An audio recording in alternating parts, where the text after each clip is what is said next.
Hey guys, today we're going to talk about how to fix a stomach ulcer, okay? I had a stomach ulcer when I was in college. It was very, very painful, and I was downing the Tums like there's nobody's business. I was eating these things, buying the mega packs. So I have a personal experience and reality on what this feels like.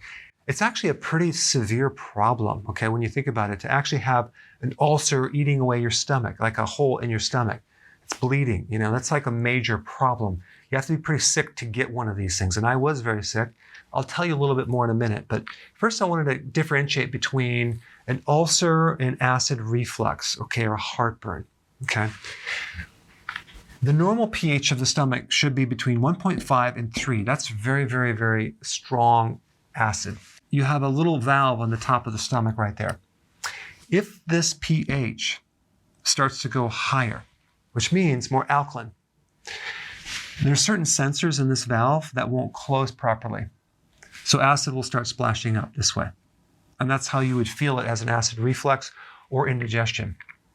It'll get worse with food because the food will dilute this and then you start getting regurgitation that way. But with an ulcer, normally the food will coat this damaged area and make you feel better, at least temporarily. Okay, so I just wanted to make that differentiation.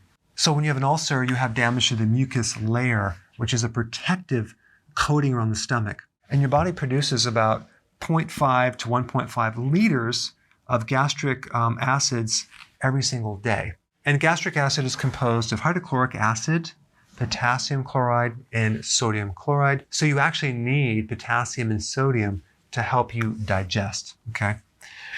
Now, let's talk about the 4 main causes of an ulcer. One is H. pylori, okay? I did a separate video on this, so I put a link down below if you want to get more data. But this is a microbe, okay, that can actually create destruction and hole in your stomach.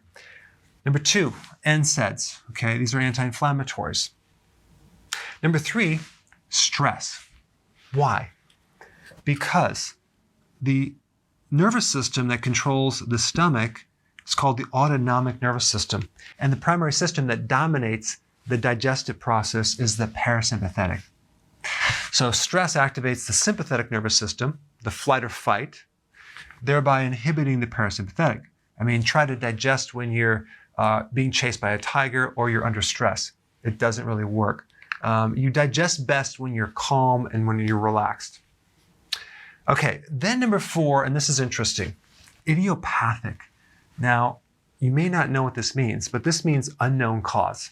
Well, there's always a cause. So let me tell you what I think the cause of this would be. Number 1, excessive alcohol will do it. Another condition called hypercalcemia, too much calcium in the blood, will cause an ulcer. If you look it up, you'll see that's one of the side effects.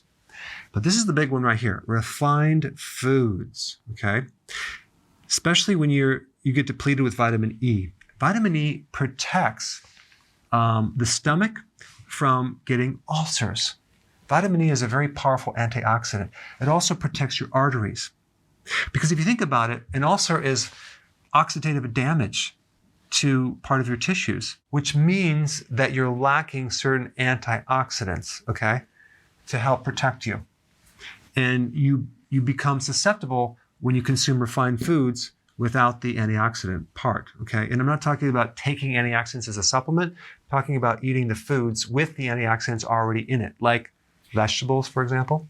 Now, people with ulcers will always have a deficiency of one or more of these nutrients: B1, B2, B6, B12, vitamin C, or folic acid.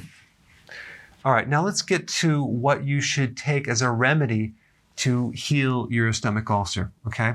Now, of course, I'm recommending healthy keto and intermittent fasting. Absolutely, that's just a given. I put a link down below if you don't know what that means. But these are the 4 remedies that are very effective. 1, cabbage juice. There are certain compounds in cabbage that are great for healing ulcers, and this has been thoroughly studied. I'll put some links down below. Now, you may not do well if it's fermented cabbage juice, like in sauerkraut, because that might irritate this.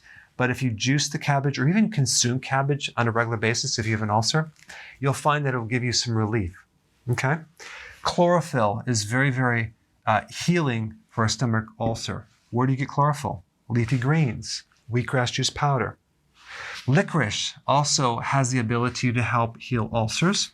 And zinc carnosine. Okay, this is a specific zinc attached to an amino acid that helps deliver the zinc into the stomach. This is a really, really powerful remedy right here. So you can try one or more of these right here.